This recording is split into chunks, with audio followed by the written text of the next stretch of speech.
realmente este é o melhor trabalho. É onde você faz realidade os negócios, onde você realmente se conecta. Que é isso? Como que você chega a esse cliente? Só fale quem se dispôs a arriscar, a fazer alguma coisa nova, né? Então eu tenho um olhar assim de ter empreendido já em várias áreas e eu admiro muito as pessoas que empreendem assim, porque acabam comprando um risco.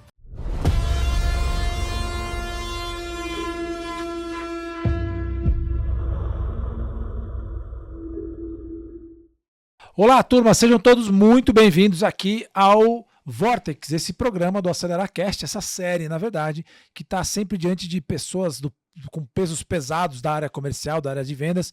Nós estamos com o Daniel Bettencourt aqui, já vou falar dele, mas vamos falar muito sobre vendas, diretorias de vendas e coisas nesse sentido. Antes da gente começar o nosso episódio, é claro, eu vou pedir para você seguir aqui o nosso canal, dar aquele joinha, encaminhar esse episódio para os seus colegas, amigos e inimigos, e também para me seguir nas redes sociais, @Marcelo Charra, tanto no Instagram quanto no LinkedIn.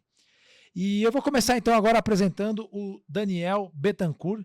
E tem uma curiosidade sobre o Bettencourt, já ele vai contar para a gente, estava me contando aqui em off, mas o Daniel Bettencourt é vice-presidente de experiência do cliente, canais e acessos na Suramericana SA, já vamos falar mais da Suramericana, onde lidera estratégias de inovação e transformação digital focadas na experiência do cliente e nos canais de acesso.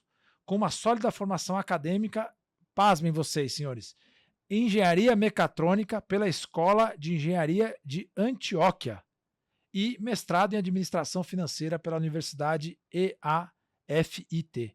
Daniel combina expertise técnica e financeira para criar soluções centradas no cliente. Também traz uma perspectiva global e uma visão estratégica para o setor por conta de sua vasta experiência, tanto as vindas da Colômbia, a gente já vai falar dessa transição, porque ele veio de lá da Colômbia, quanto as conduzidas aqui no Brasil com vocês, Daniel Bettencourt. Um prazer aí, Marcelo, e a todo o time aqui de aceleração de vendas. Realmente aqui um pouco para compartilhar contigo e com toda a audiência um pouco desse percorrido, essa vida profissional e bom, aqui à disposição para também ir percorrendo tudo isso e poder tirar um pouco mais aí de toda essa história que eu tenho aí para compartilhar com vocês. Eu queria que você começasse falando, Dani, essa questão do Bettencourt. Conta aí para a turma saber, porque a gente tem uma curiosidade já no começo, né? Antes da gente falar da trajetória. É verdade. Eu sou o Daniel Bettencourt. O que acontece?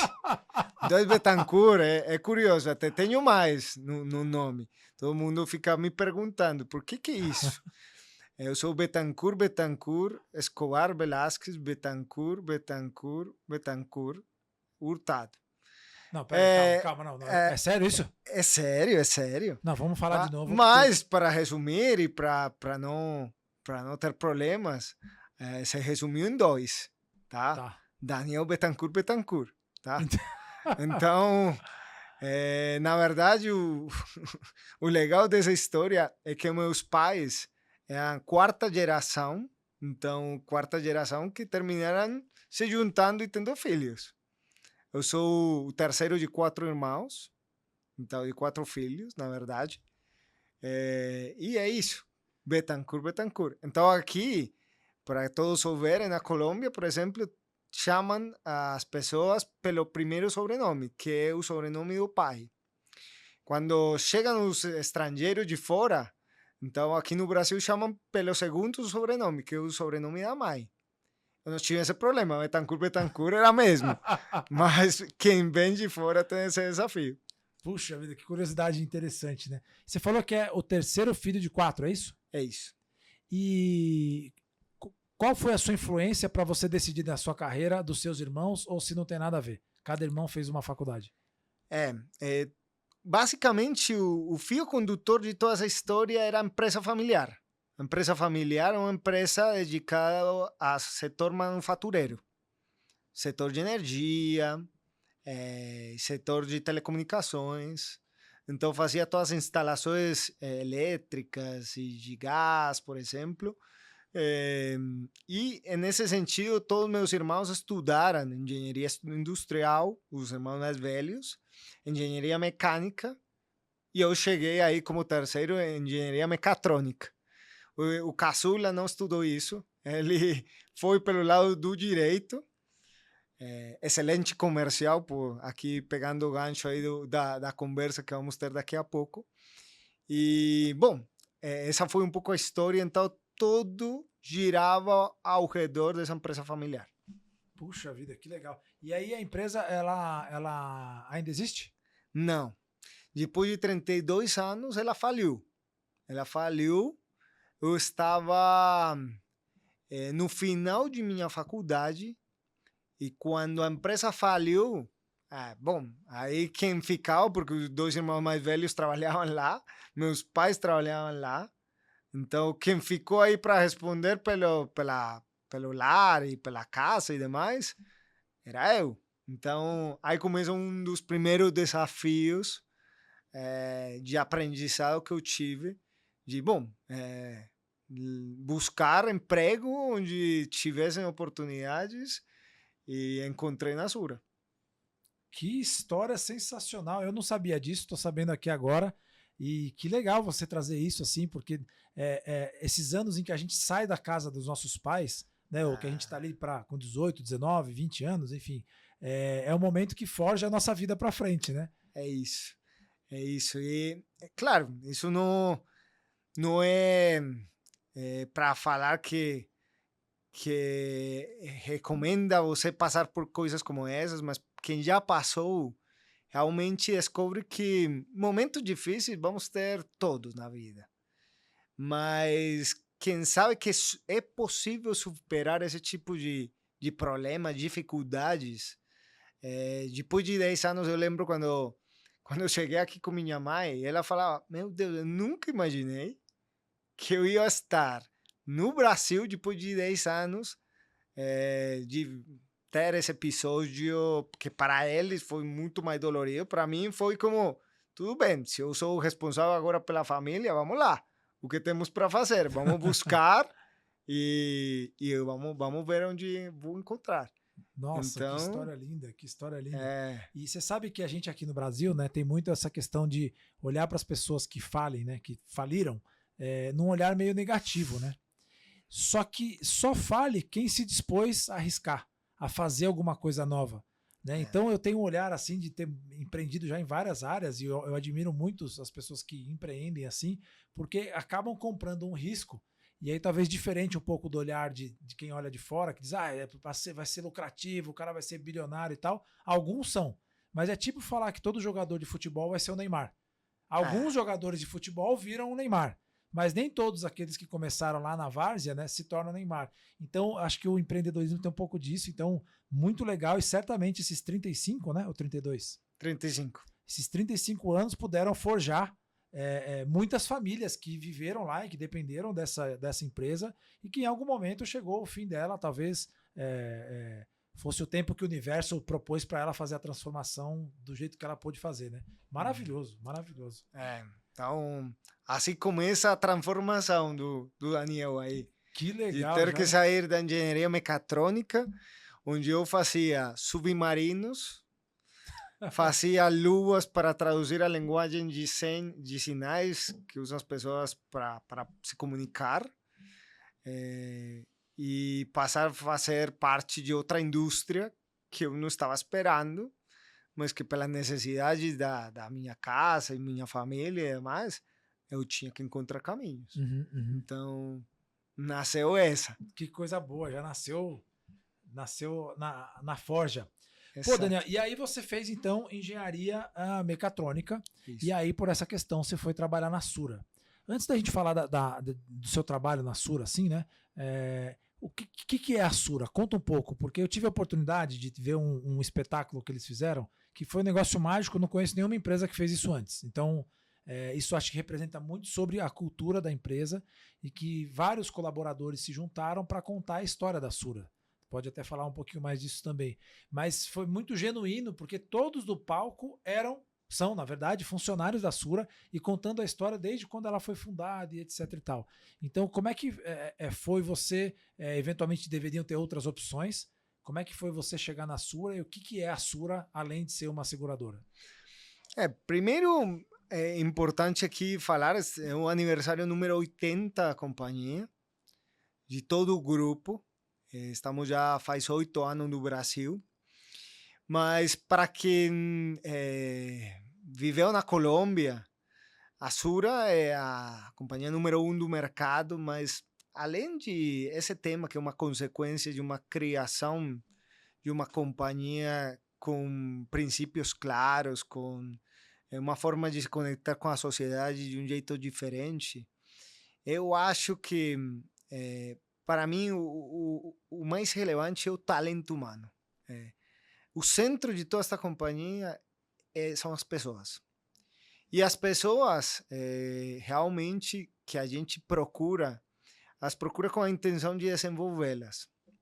E o mesmo que fazemos nós, não só com esses nossos empregados, senão também com os corretores com os quais trabalhamos, senão também com os parceiros de negócio, com os fornecedores, com todos os grupos de interesse.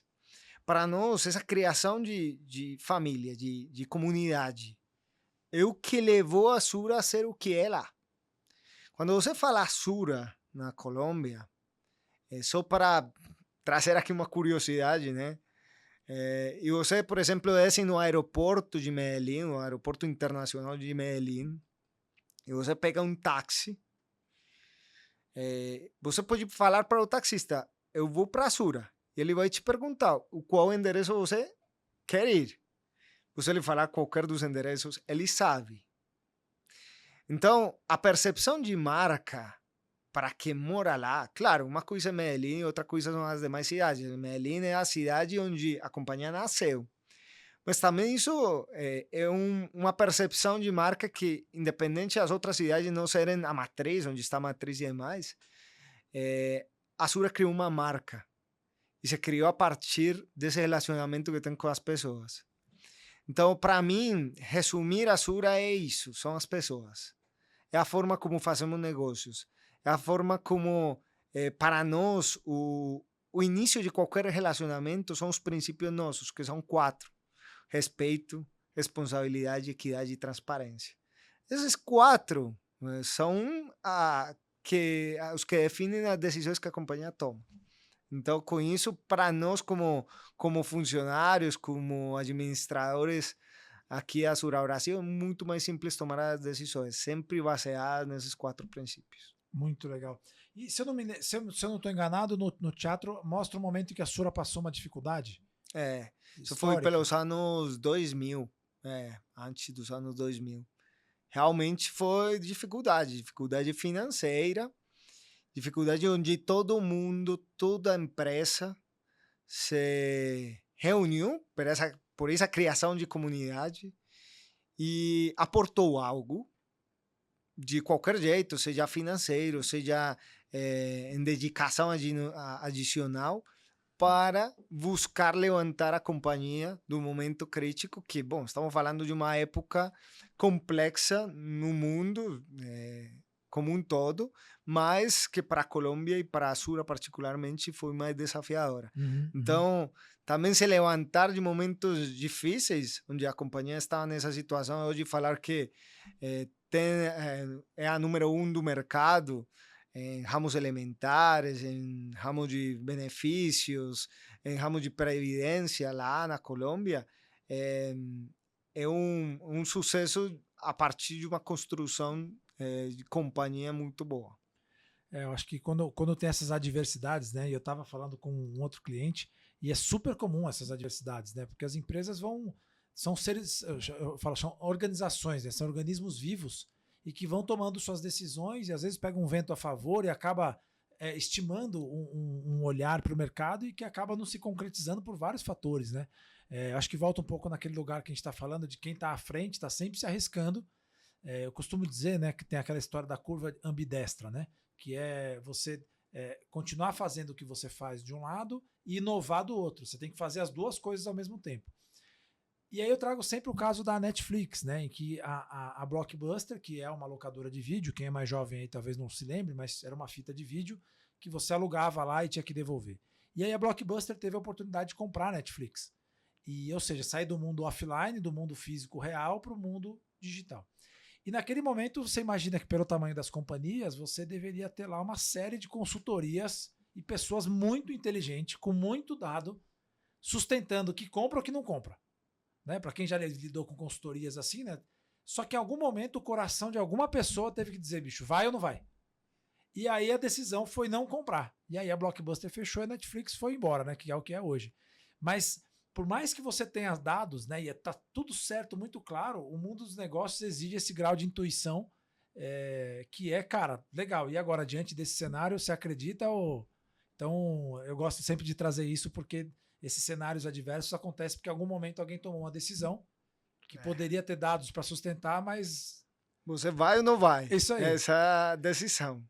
E aí você tem que consultar o seu coração, assim, né? Então, no fundo, as nossas decisões... Muitas vezes é a intuição, a que, como você falou, indica qual é o caminho certo. Sim. E os líderes não temos todos os dados na mão para tomar todas as decisões. Então, muitas vezes, com informação limitada, você tomar a melhor decisão possível, essa melhor decisão que você pode tomar nesse momento. E vai, defende ela e busca caminhos para ir contornando situações que com certeza vão aparecer pelo caminho. Sim.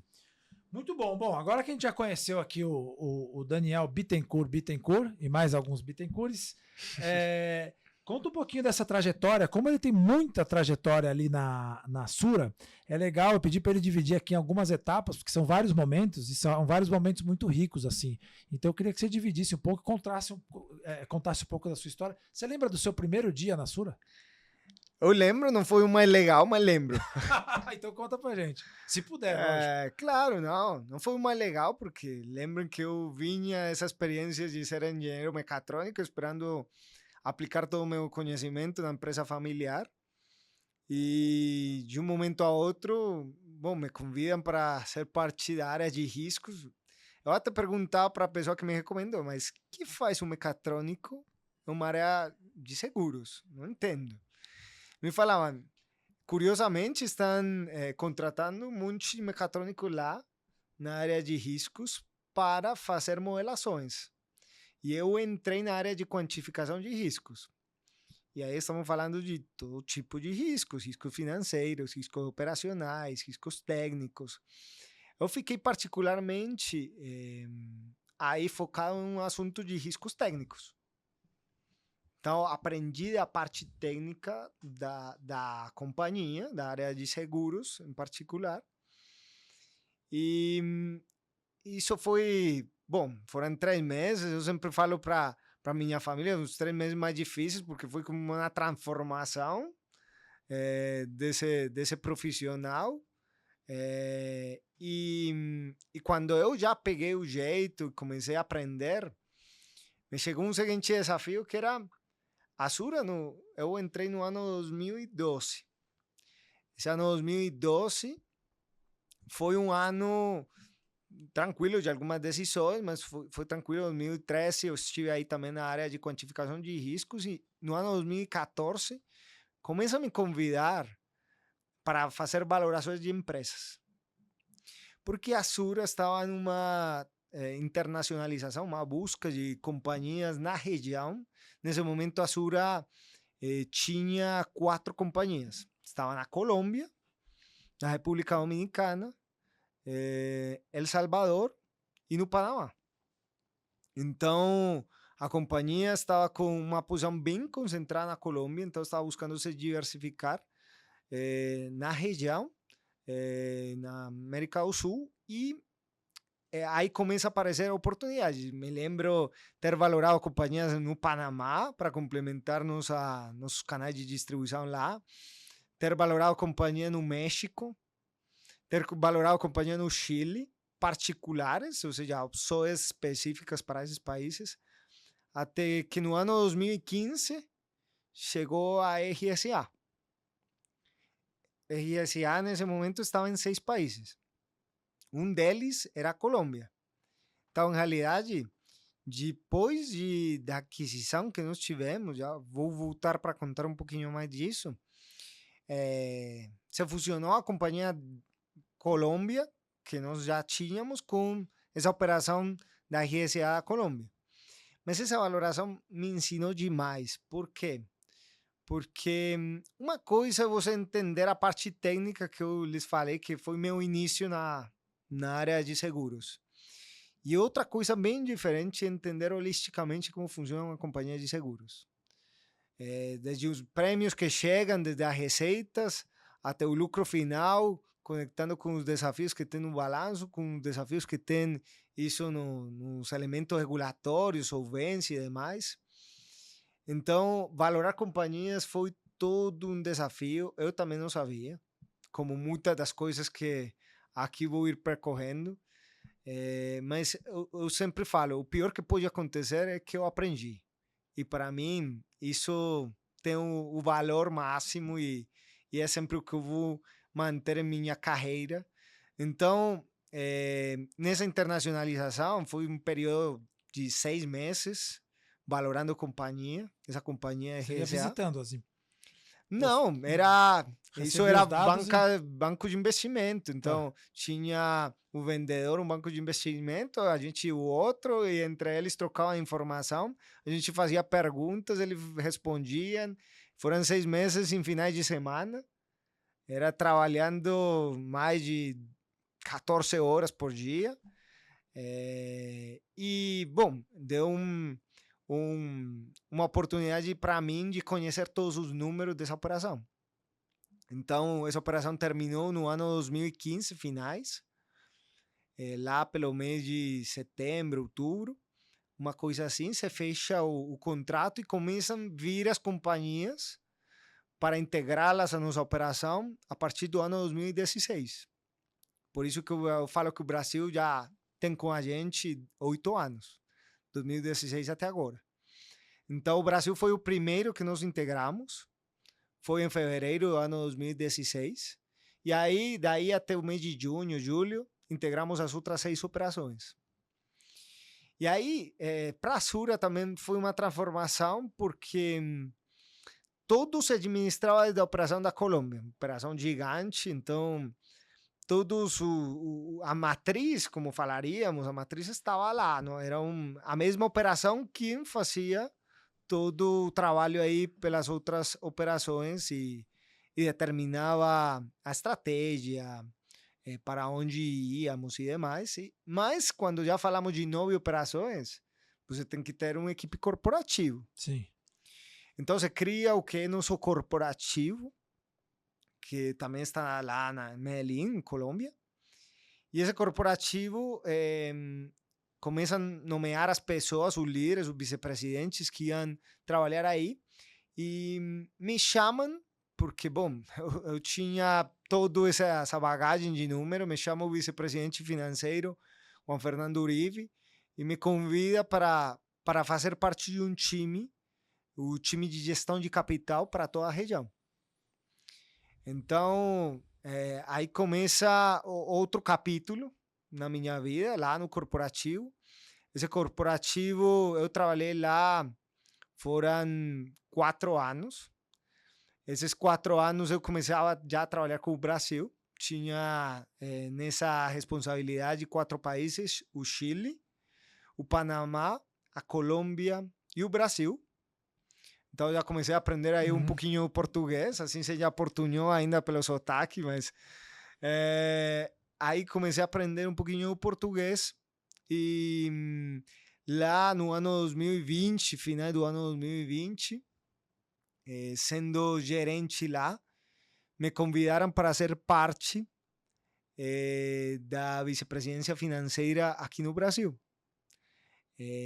Segundo momento de transformação, depois de riscos, ir para financeiro, agora de financeiro, em uma visão regional para ir para uma operação, a liderar o equipe financeiro, 30 pessoas. Eu não tinha equipe, não estava liderando equipes quando eu estava lá no corporativo. Eu trabalhava indiretamente com os países, mas nunca responsável disto integralmente.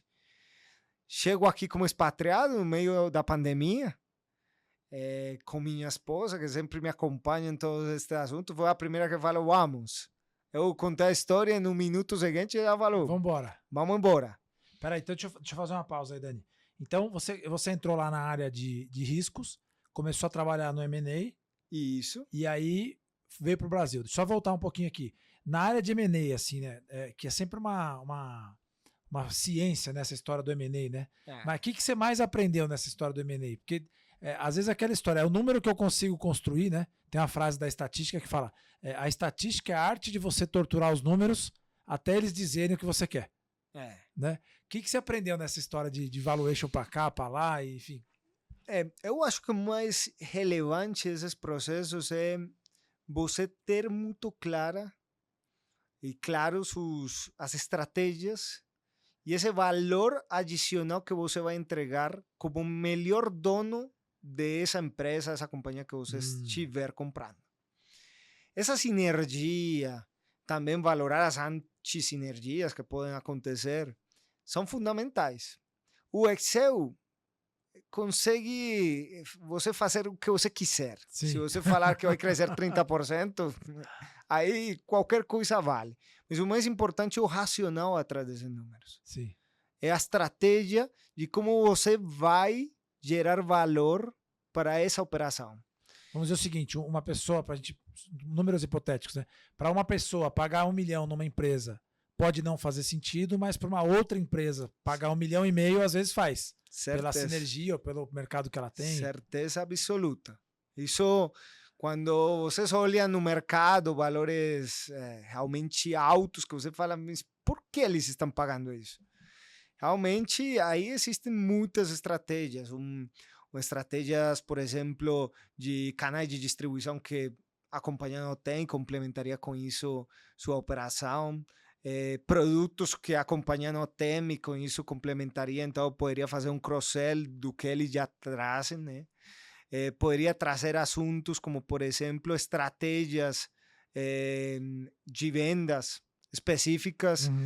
Nós já fizemos uma aquisição assim na Colômbia, com algo que são as famosas assessorias aqui no Brasil, assessorias que compõem grupos de corretores com os quais nós trabalhamos, e tinha uma forma de trabalhar específica e para nós fazia sentido, então nós somos o melhor dono desse ativo e, portanto, para nós faz mais sentido e por isso pagar as companhias valores um pouco superiores ao que o racional falaria em um primeiro momento. Então, eu acho que aí resumiria um pouco esse aprendizado. Muito bom. E a gente, quando fala de negociação, né, para entrar num tema específico, a gente tem um dos nossos treinamentos de negociação estratégica. E a gente usa muito como referência lá o William Ury, que é o método Harvard de negociação, né? O quanto as partes emocionais influenciam nessa tomada de decisão. A gente falou da intuição, que talvez seja algo bem esotérico, né? Mas o quanto nessa negociação as partes emocionais dos envolvidos influem, né? Assim, o quanto... Né, assim, porque tem o Excel e tem toda a parte estratégica, né? Mas, de novo, em algum momento são pessoas lidando com pessoas. O quanto tem nessa discussão o campo emocional, embora a maioria do time seja frio, imagino, que para lidar com esse tipo de negócio, né?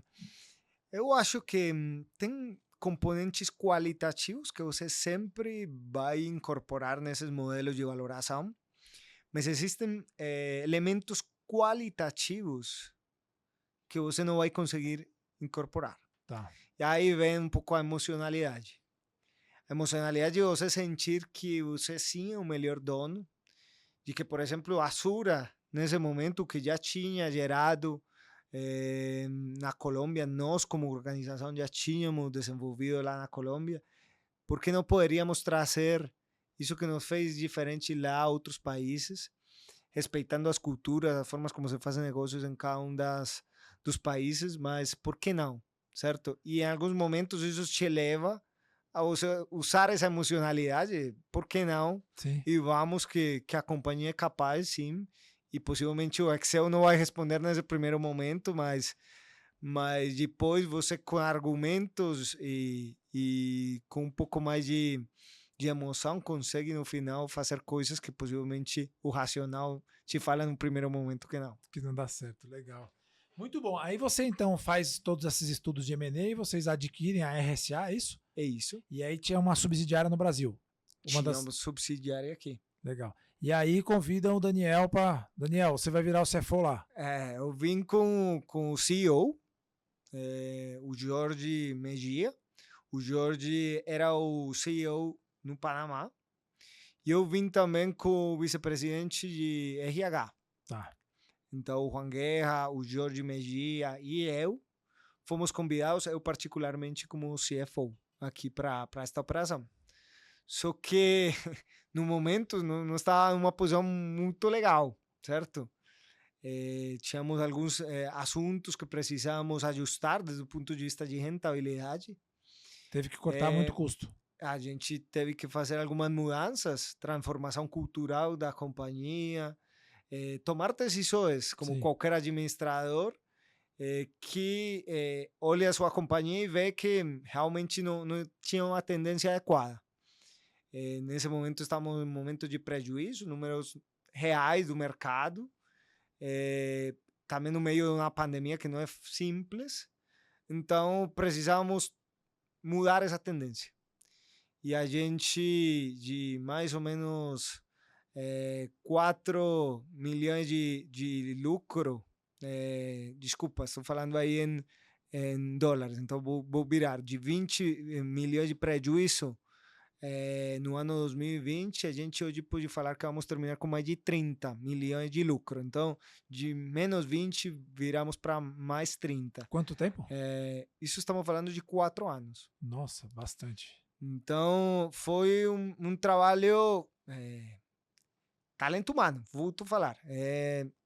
Várias mãos, todas as equipes buscando uma mesma estratégia, todo mundo com um foco claro, com esses princípios que eu falava, esses nossos direcionadores bem claros, e começa você a trocar, não foi só uma só estratégia, foram vários assuntos que foram levando esta companhia a dar essa virada, e hoje tem uma companhia sustentável, visando crescer e visando ser ainda mais rentável neste mercado brasileiro. Muito bom. E quantos anos você tinha nessa época? Eu cheguei aqui com 31 anos. Cheguei aqui no Brasil. E aí já foi essa virada. Dos 31 aos 35, você pegou a empresa com menos 20 milhões e levou para mais 30. Trabalho de todo mundo aí, dos quase 370 empregados que somos hoje. Então, sim, foi essa transformação.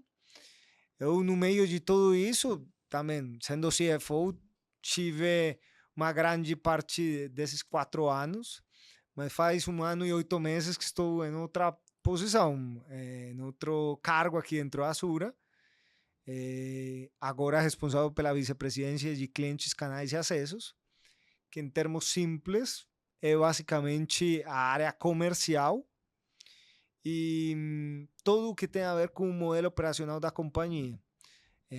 Então, fazemos toda a parte de estratégia de canais de distribuição, todo venda e todo pós-venda.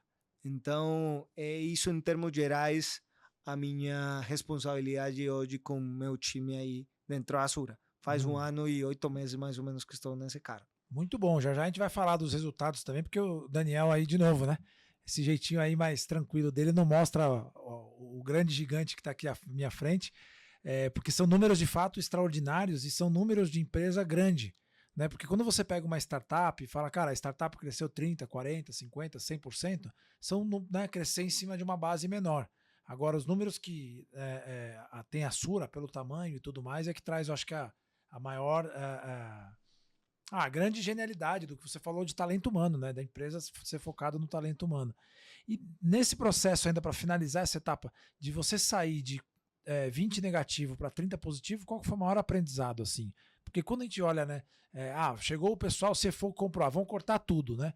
De certa maneira, em parte, se está sendo mal gerido e vai ter que tomar o remédio amargo, às vezes é o remédio que tem que tomar, né? Qual foi o seu maior aprendizado, assim, nesse processo de ter que fazer uma reestruturação financeira numa empresa desse porte? Eu acho que as decisões difíceis têm que ser tomadas. Sim? Em alguns momentos, isso pode te representar dores com o talento humano. Você, como líder da companhia, líder de uma equipe, pode jogar a confiança em alguns momentos de algo que está se transformando, porque qualquer transformação gera dor. Pode essa confiança ir para baixo, mas se você está convencido disso, tome essas decisões. E tome elas rápido. Porque como que você falava com a Netflix, né? São decisões que se tomaram no momento adequado e levaram a essa companhia a ser o que é hoje. Então, nesse momento, precisava de umas decisões. Essas decisões, por mais difíceis que sejam, você tem que atuar. É ação nesse momento. Então, muitos líderes se demoram em tomar algumas decisões. E para mim, isso foi o mais relevante desse processo. Tomar as decisões, ser transparente com o talento humano sobre o que está acontecendo. A gente não parou a transparência, por mais difícil que fosse a decisão. Contávamos os porquês dessa decisão. Aí começou claramente uma transição desse talento humano.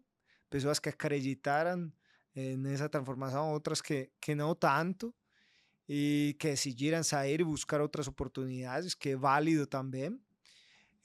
Todos temos nossas decisões, mas quem acreditou que era possível hoje tem símbolos que mostram isso. Também temos um novo prédio, justamente que nós, no mês de junho, inauguramos. Assunto que ninguém acreditava. Um prédio de 6 andares, ou Azura, para expor nossa marca, marca exposta para receber nossos parceiros de negócio.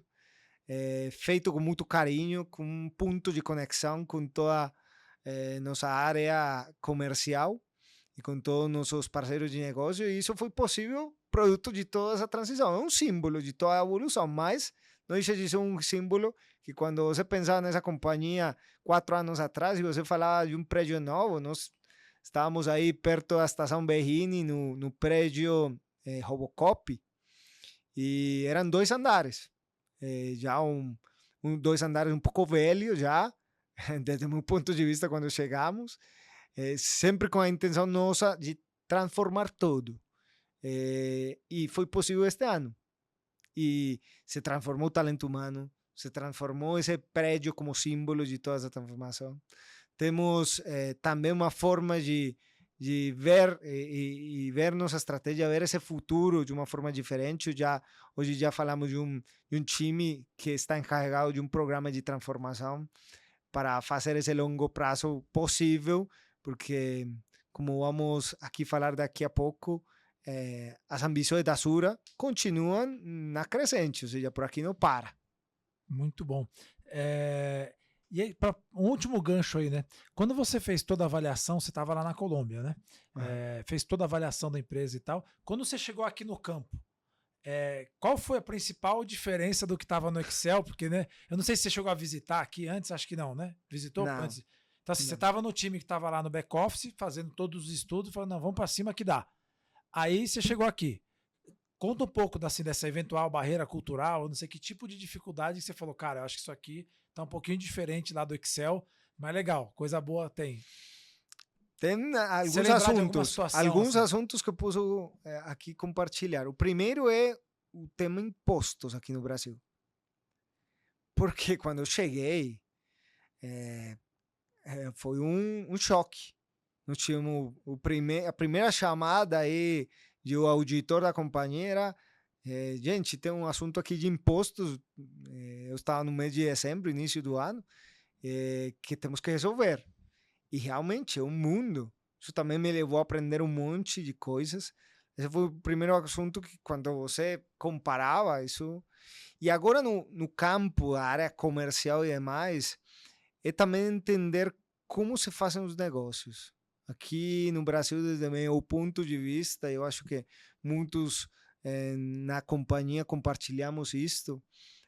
Antes de fazer negócios, você tem que criar um relacionamento. Não é tão transacional como pode ser em outros países. Então, para isso, realmente, isso exige tempo.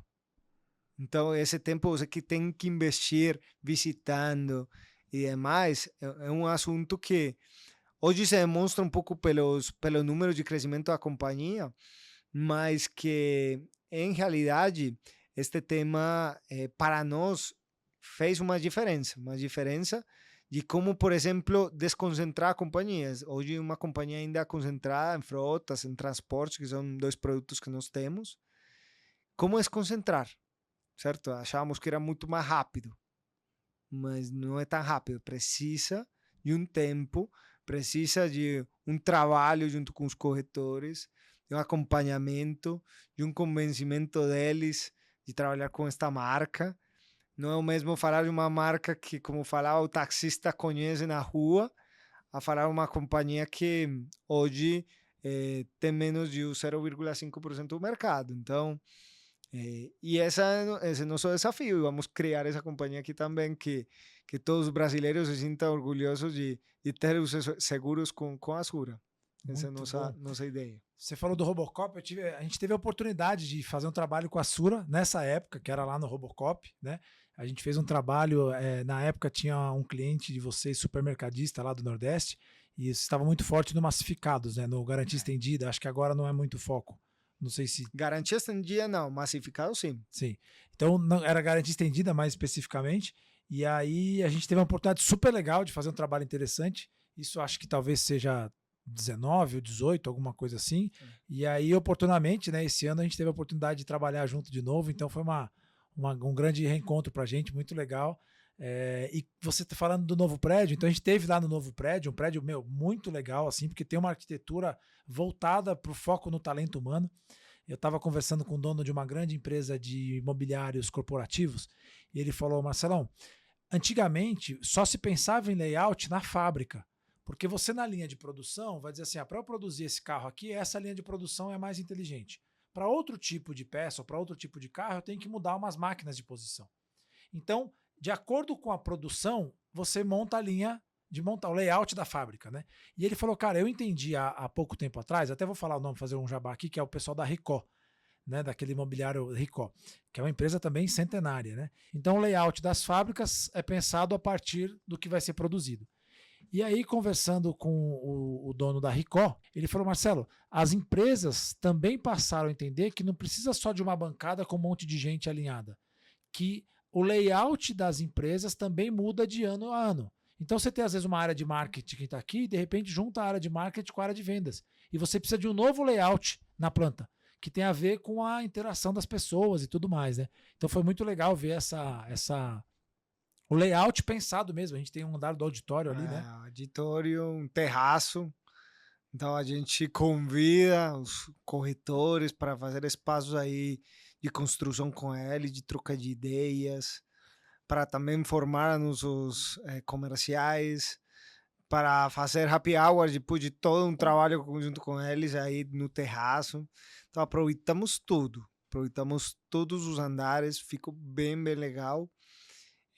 Eu acho que um convite para todos os nossos corretores continuar e nossos parceiros de negócios também continuar visitando a Sura lá, que com certeza vão ser espaços para todo mundo, ponto de conexão, essa é a intenção. Muito legal.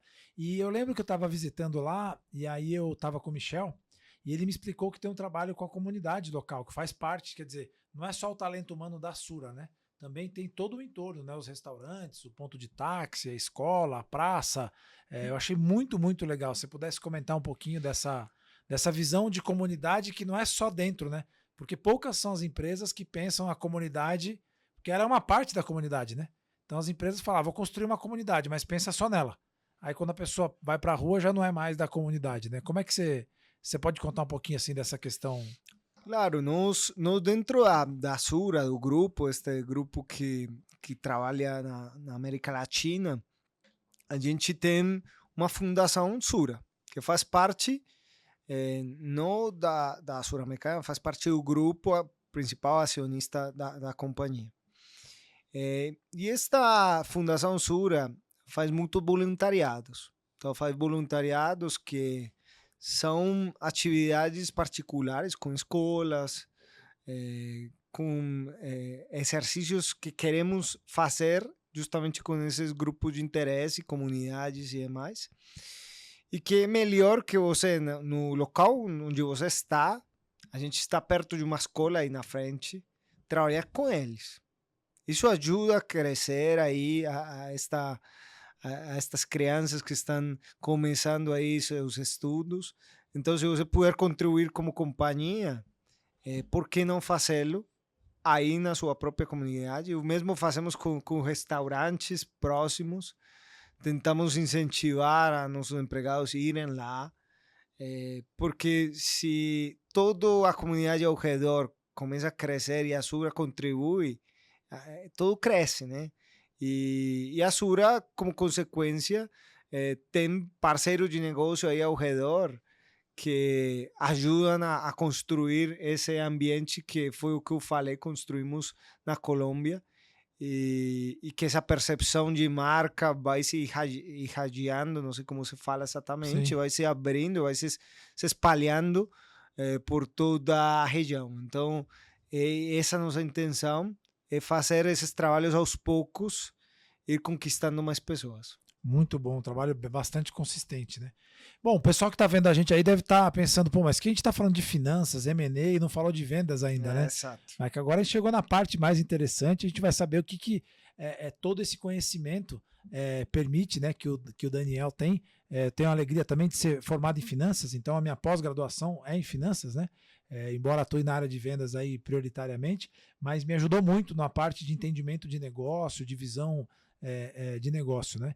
Então, depois de toda essa trajetória, Dani, aí você foi para a área comercial. Conta um pouco da onde surgiu esse insight de falar, não, se é CFO, agora vai para a área de vendas. Como é que isso aconteceu? Na verdade, foi um convite do CEO. A gente, no ano 2022, final do ano 2022, nosso vice-presidente de negócios saiu da companhia por decisão própria. Então, o Jorge, o CEO, começa a procurar alguns candidatos. E no mês de janeiro, ele me convida, me fala, Daniel, não falamos muito na Sura de que não falamos de competência do talento humano. Ele me convida e me fala, Daniel, você toparia assumir este cargo, esta responsabilidade? Falo para ele, Jorge, você sabe que eu não conheço tanto a área de vendas.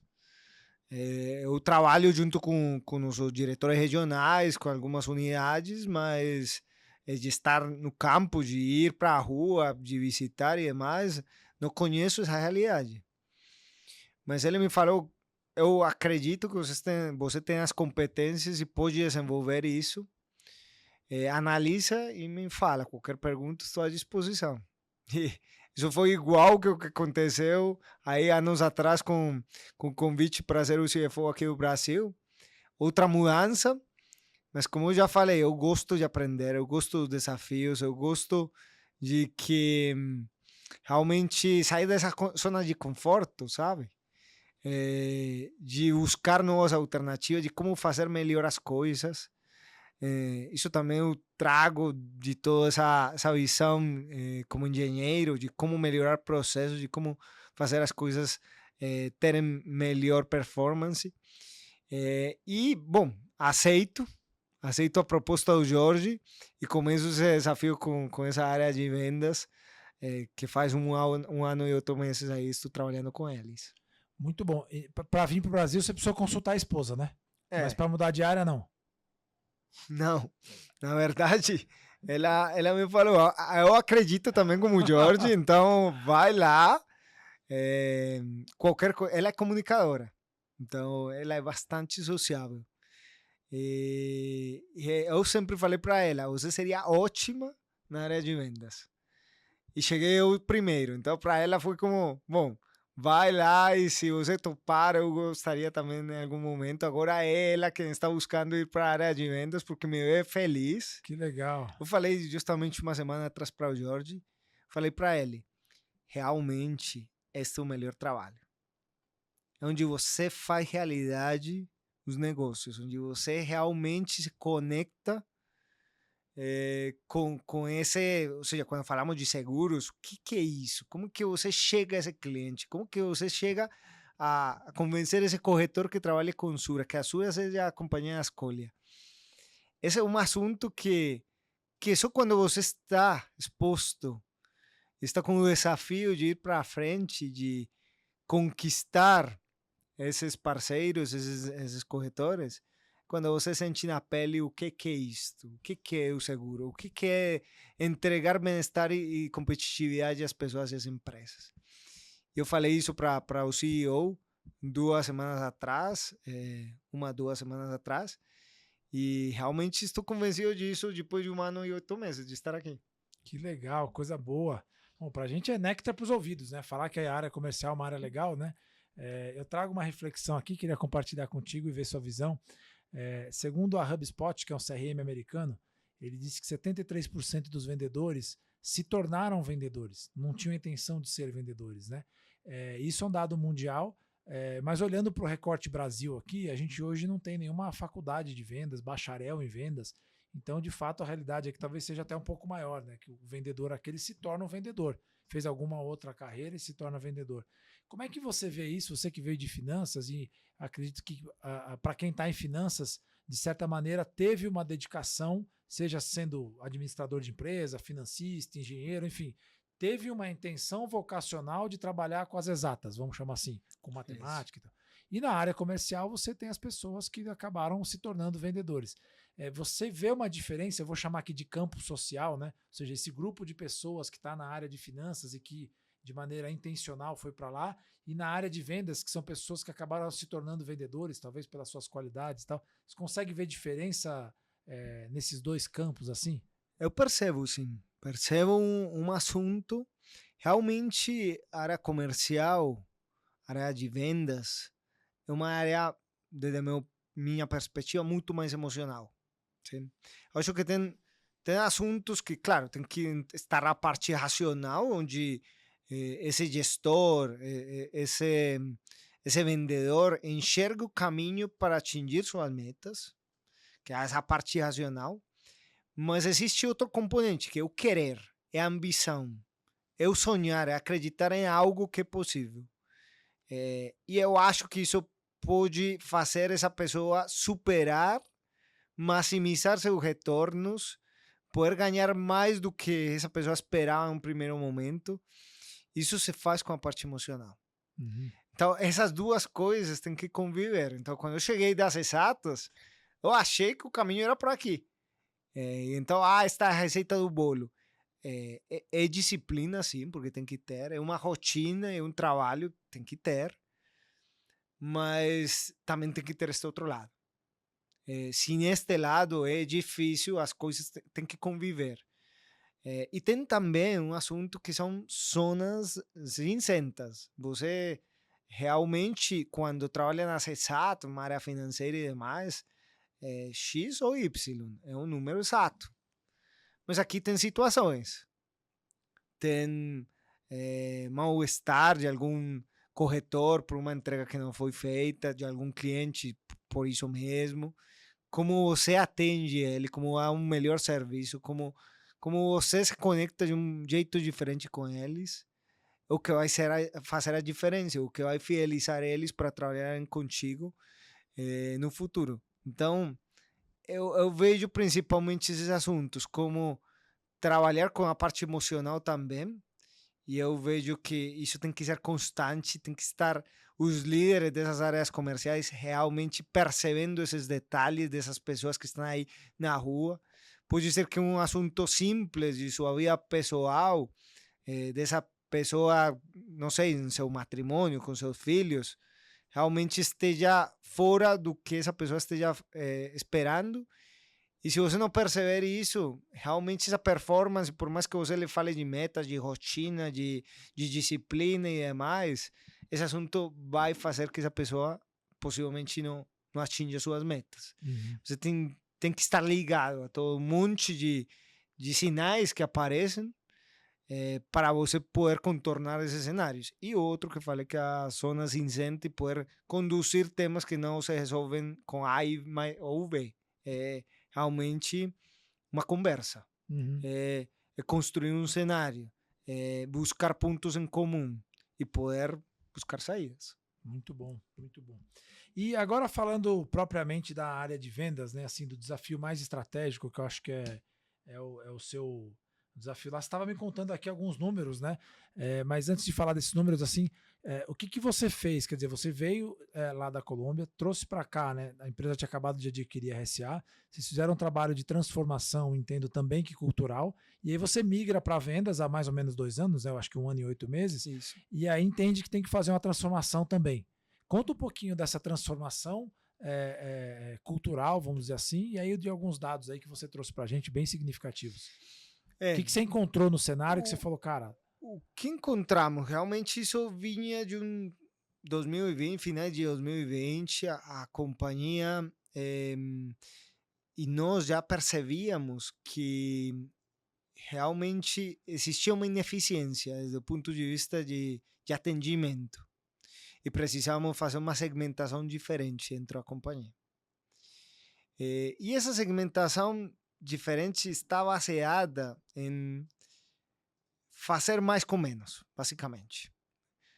Nós atendíamos, temos uma estrutura comercial.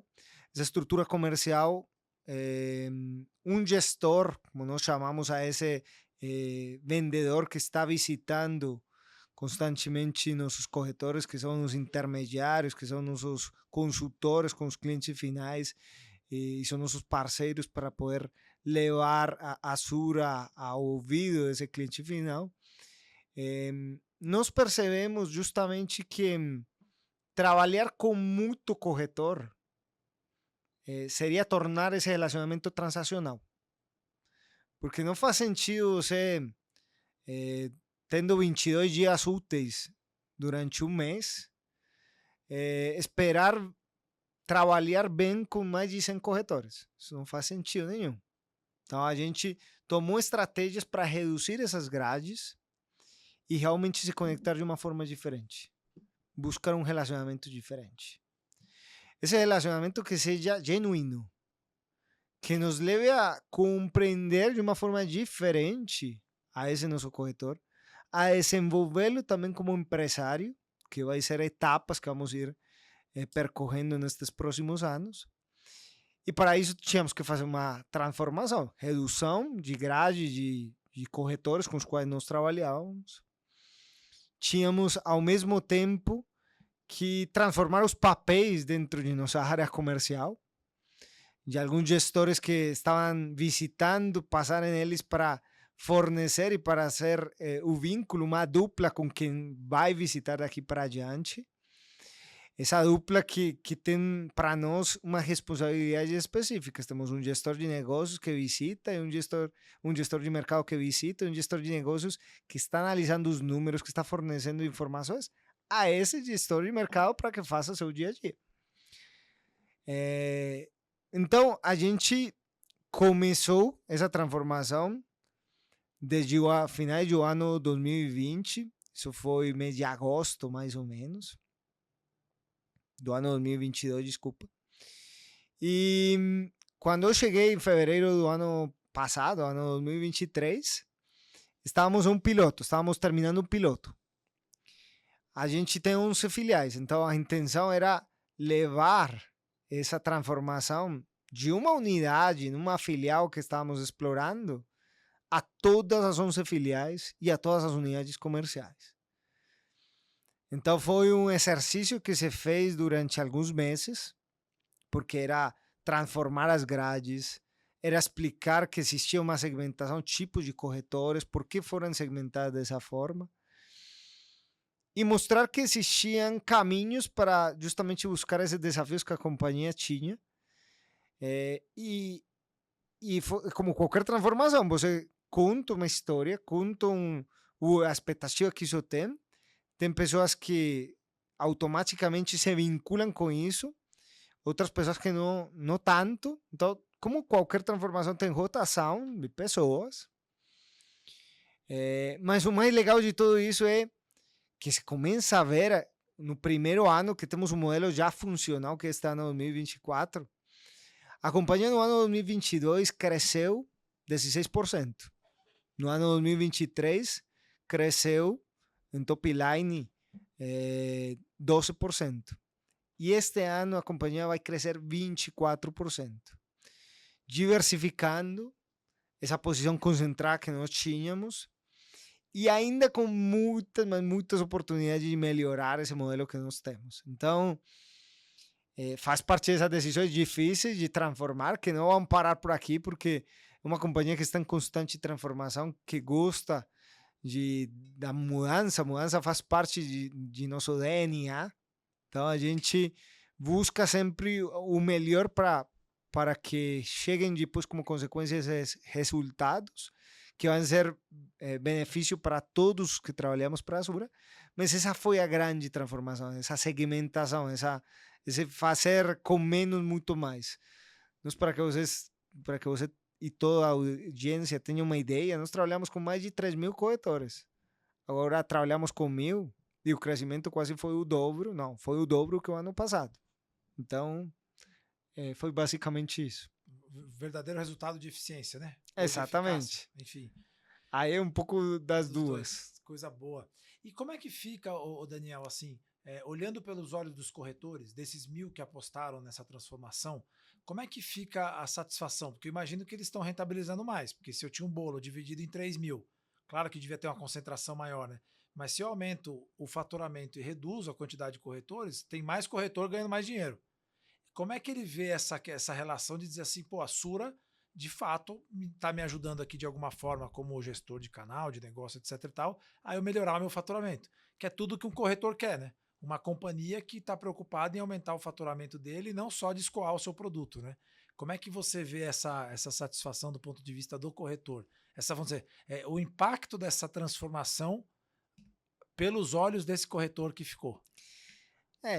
Eles basicamente falam da Azura como uma companhia humanizada. Uma companhia que está perto, que quer resolver suas necessidades, que quer se conectar com eles e desenvolvê-los, certo? E desde esse ponto de vista, é realmente onde eles valoram um pouco esse relacionamento, porque o seguro pode se transformar, um seguro de auto pode ser um pouco mais transacional, mas quando vamos a seguros que precisam de um acompanhamento, de uma consultoria diferencial, os corretores precisam de uma companhia que escute, que uma companhia que ouça realmente esses feedbacks, esses pontos a melhorar e a partir disso entregue soluções que sejam melhores para esse cliente, serviços que sejam mais competitivos e com isso possa agregar essa proposta de valor que estamos oferecendo ao cliente. E eu acho que por aí vai esse valor que percebe o corretor quando se sente ouvido, quando se sente parte. Quando tínhamos esses 3.000 corretores, realmente estávamos ainda muito mais. Se falássemos de concentração em número de corretores que realmente produziam com a Azura, era muito maior o nível se falássemos desde esse ponto de vista de concentração. Por quê? Porque realmente não tem um gestor que faça bem seu trabalho. Voltando ao exemplo dos 22 dias úteis, você tem 22 dias úteis para visitar. Como que você vai fazer para visitar 100? Para fazê-lo bem. E para lembrar justamente da necessidade de cada um desses corretores. Se queremos nos relacionar, que é nosso objetivo, temos que trabalhar com menos. E esse foi o objetivo, e é isso que está valorando o corretor hoje na Azura. Muito legal, muito legal. E nessa sua transição, vamos dizer, você saiu de 0 liderados para 30, né? E aí agora saiu de 30 para, na área de comercial... 220, só que, como eu falei, está a área comercial e está toda a área operacional da companhia, venda e pós-venda. Então, aí são mais ou menos 220 pessoas. Qual que você sente que é o maior desafio da liderança? O maior desafio da liderança, eu acho que é transmitir essa confiança que eles precisam para fazer seu trabalho. Os líderes precisamos ter convicções do que queremos conseguir dentro das companhias, ter sonhos claros. Tudo isso começa também por um sonho. Se não fosse um sonho, o prédio não seria hoje uma realidade. Sim. se não fosse um sonho, transformar essa companhia que tinha um prejuízo de menos 20 ou de ser uma companhia de mais de 30 milhões que esperamos fechar este ano, não seria uma realidade. Ter 370 empregados, onde o nível de rotatividade que nós temos voluntária é abaixo de 5%, quando no passado era acelerada, com um momento onde o país tem um desemprego bastante baixo em comparação com outros países da América Latina. Então, ou falar, por exemplo, que no tema de vendas, a companhia conseguiria chegar a crescer a 24%, com uma expectativa de fechar 1,8 bi para o ano que vem e pensar em 5 bi aqui a 3 anos, mais ou menos, que teríamos por diante, até o ano 2028, tudo isso são sonhos. E você vai passando essas ideias, vai mostrando para eles os caminhos, vai mostrando que é possível, vai construindo junto com eles, porque esse é o líder tem que construir a equipe. Uhum. O líder tem que escutar. O líder tem que, primeiro, desde a humildade, saber que não tem todas as respostas. As respostas estão com eles, com quem está aí na rua, batalhando o dia a dia, e pode te falar, cara, poderíamos fazê-lo de outra forma. Se você abrir os ouvidos, aí aparecem umas ideias que são transformadoras. E aí aparecem as ideias que levam a companhia a ser melhor. E acontece isso com nossos empregados, acontece isso com os parceiros de negócio. Então, esse é o jeito como eu vejo que eu, como líder, devo continuar trabalhando. Na escuta, aprendendo todos os dias, conseguindo entregar um pouco mais dessa bagagem para poder, entre todos, construir algo, uma companhia, uma Sura melhor. Muito legal.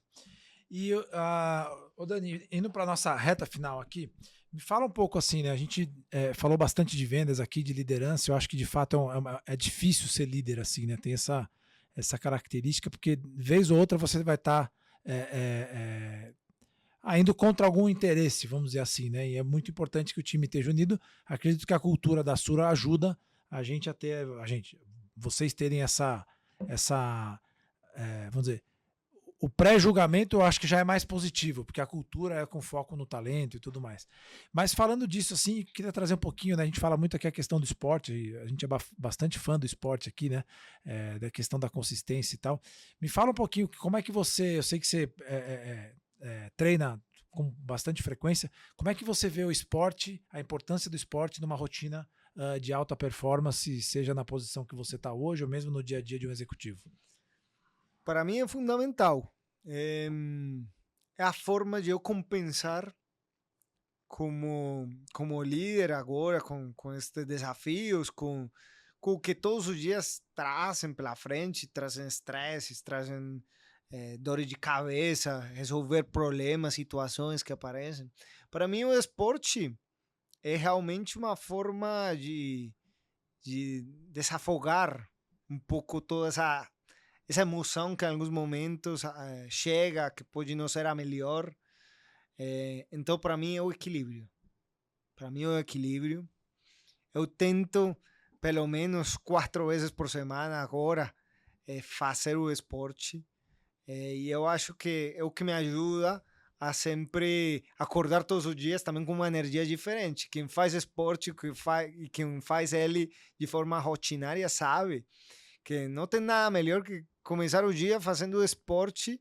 Isso dá um gás adicional. Você termina o dia com mais energia, querendo conversar mais com as pessoas, querendo ir a esse happy hour, a esses eventos, vai, conversa, encontra ideias, encontra soluções. Mas são assuntos que aparecem a partir de você ter esse equilíbrio. Você deixar seu corpo sufocado no trabalho também é algo que, desde meu ponto de vista, não adianta. E você me fazendo essa pergunta, quis pegando o gancho disso, para mim tem outro componente fundamental, e é a terapia. Eu sou convencido disso, é recente minha incursão em todo esse tema da terapia, Mas por que sou convencido? Porque não tem forma de você transformar equipes, e falando de equipes comerciais, se você primeiro não se conhece a você mesmo e se transforma a você mesmo. E tudo isso passa por um espaço de terapia, um espaço de você entender suas dores, entender suas fraquezas, entender que se mostrar em algum momento fraco não é ruim, é mostrar também uma oportunidade para que os outros consigam se conectar melhor com você. E como eu tenho 35 anos, não tenho todas as respostas, nem muito menos espero tê-las, e não vou tê-las. Eu preciso trabalhar com meu time. Meu time e todos os que trabalharam até agora comigo sabem que as melhores ideias nascem dessa construção em equipe. Então, para você poder desenvolver times, precisa conhecer a você mesmo. Então, esse foi outro assunto que, junto com o exercício, eu traria aqui para a conversa, porque são dois componentes, peças chaves, para que um profissional possa dar conta desses desafios que vai tendo nessa rotina diária. Muito bom, muito bom. Eu tive a oportunidade de fazer um trabalho que chama Breathwork, acho que a gente chegou a comentar, né? Que é um trabalho de respiração e basicamente você só foca na sua respiração para ter um momento de expansão da consciência, né? E aí alguns perguntam, não, mas você toma alguma coisa, etc e tal. Nessa terapia, não. Né? Nessa terapia é simplesmente respiração e a velocidade com que você respira e a forma com que você respira vai te induzindo a um grau de expansão da consciência.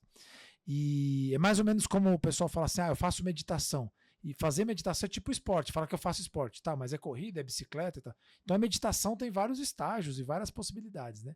E nesse processo desse trabalho de breathwork, foi muito legal. Você passa por um processo de autoconhecimento e você visita algumas caixinhas que você gosta, outras que você não gosta tanto, né? Então é um negócio às vezes desconfortável, como às vezes é na terapia, você é colocado de frente de possibilidades, dilemas e etc e tal, que fazem você ficar um pouco desconfortável. Só que ao final do processo todo, o terapeuta que estava conduzindo o processo falou, cara, agora é hora de dar risada. E aí você tá meio saindo aqui de uma zona de desconforto, uma situação assim, e aí ri, aí ele te estimula a você rir bastante.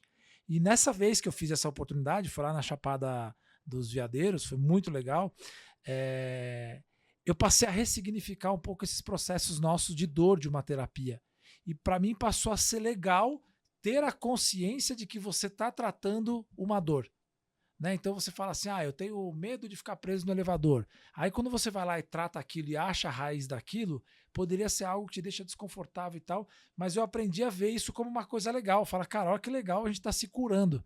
Que é o processo, talvez, por que a gente veio aqui, né, nesse mundão, né? Então esses processos de terapia, de cura, a partir desse exercício me passaram a ressignificar no sentido de dizer, cara, que legal, curei mais uma feridinha. Tem um monte ainda, mas pelo menos essa eu curei, né? Exatamente, é isso.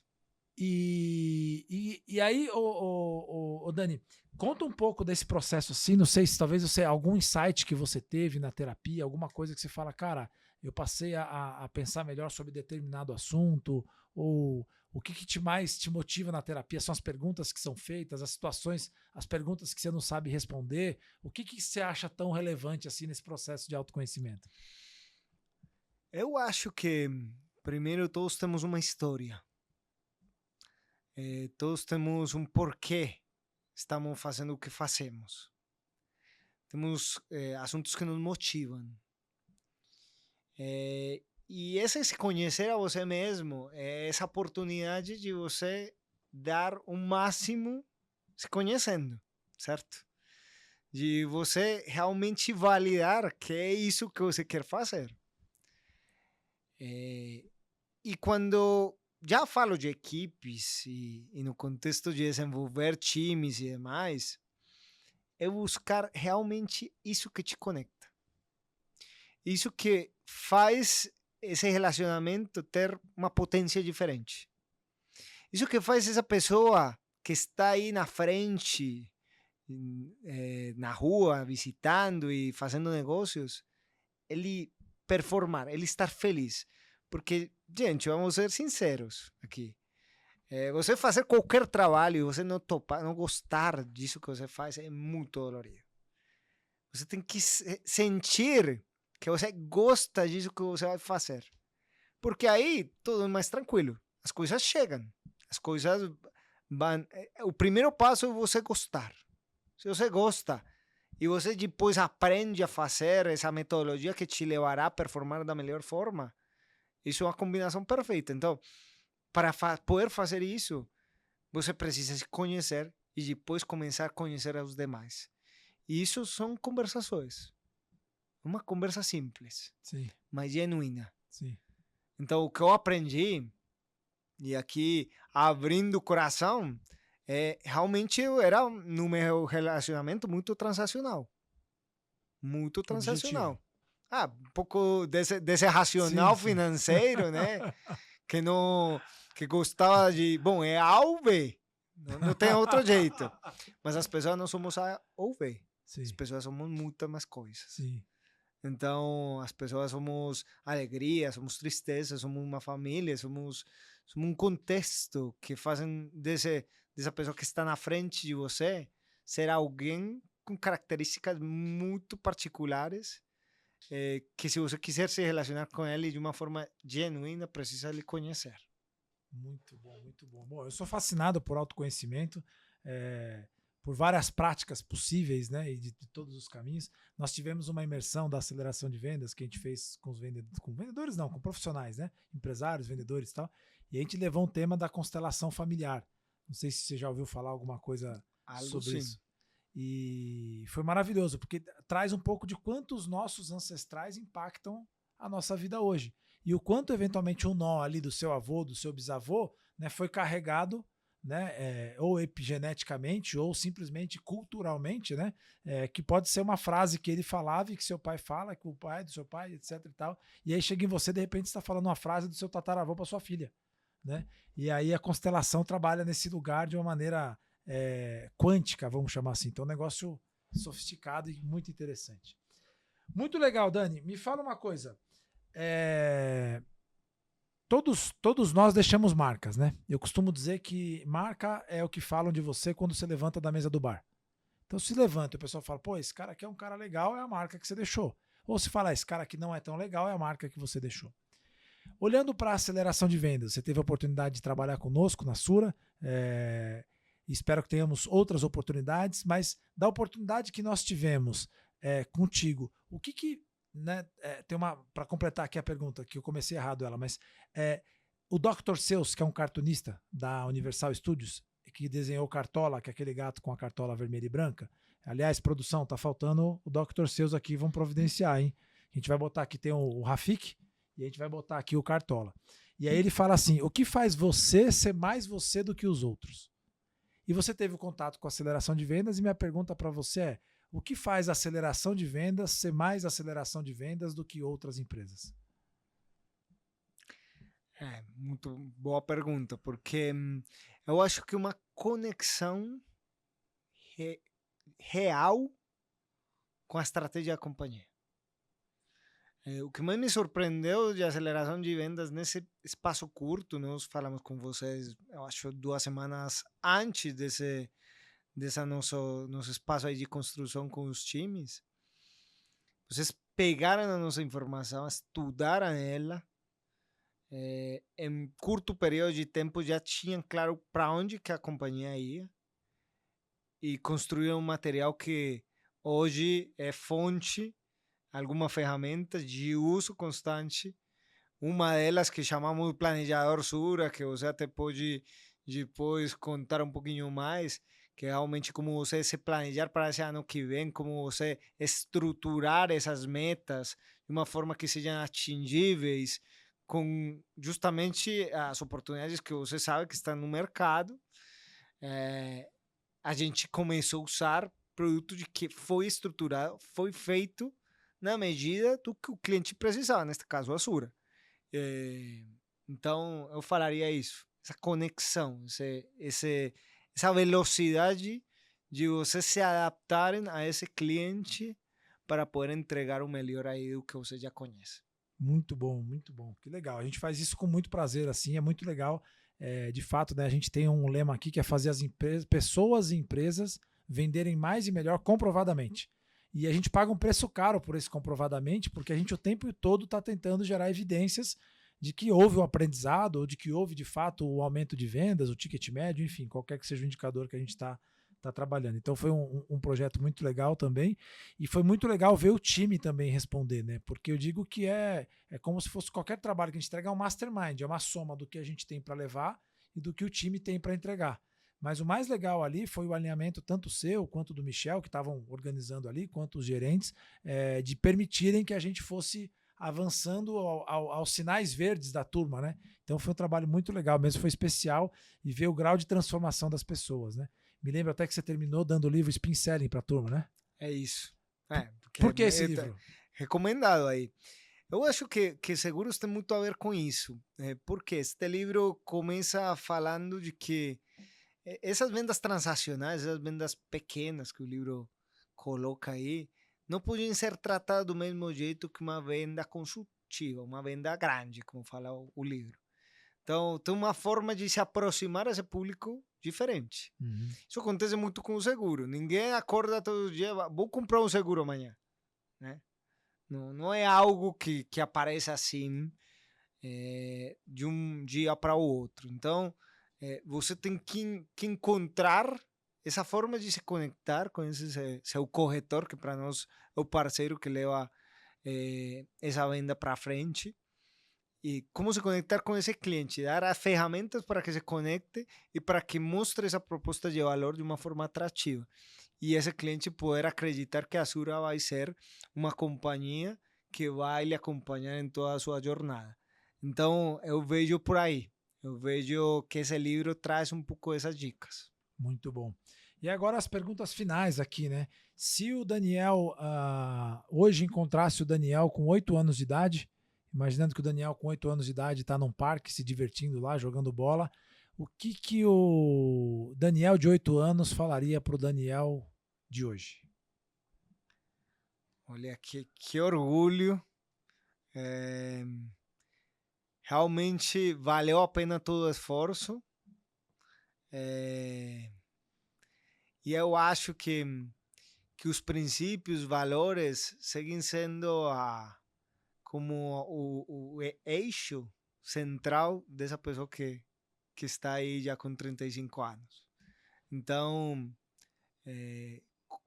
eu falaria, continua sendo essa mesma pessoa com a humildade que você tem para fazer seu dia a dia, que isso tem uma receita que já começa a se demonstrar, né? Muito bom. E agora invertendo, né? O Daniel com 80 anos, né, já estando mais velho lá, enfim, praticando esporte, o que o Daniel de 80 anos falaria para o Daniel de hoje? Eu acho que é um assunto, a vida começa a passar rápido. E temos que curtir de cada momento. É mais importante o processo que o resultado final. Esse é o legado que não deixamos. Correr e ir atrás de uma meta, ir e atingir e, bom, celebrar, que é bom pra caramba e deveria continuar sendo parte a constante sempre, poder celebrar esses momentos. A gente até tem assuntos aí para melhorar com os times, mas o ponto é como curtir o processo, sim? Como tirar os tempos também para descansar, como esse equilíbrio também passa por espaços de férias, por poder liberar sua mente, poder pensar em outras coisas, conectar ideias. Então falaria, tem que curtir o processo, tem que ir a esses passos que até agora são acelerados, nessa toda essa transformação, mas o processo é mais relevante, que é isso que eu estou buscando cada vez mais trazer para a minha vida. Porque, bom, é isso que deixamos também para os times.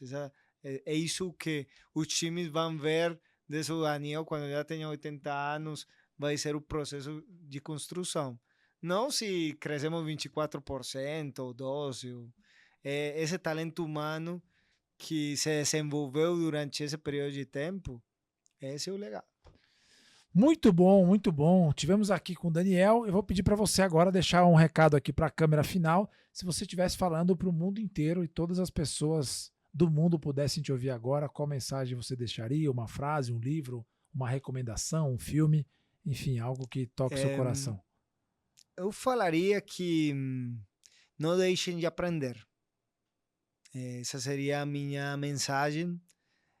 Cada dia é uma oportunidade, cada dia é a oportunidade de você aprender algo novo, chega ao trabalho e transformar as coisas, buscar que as coisas e os processos sejam melhores.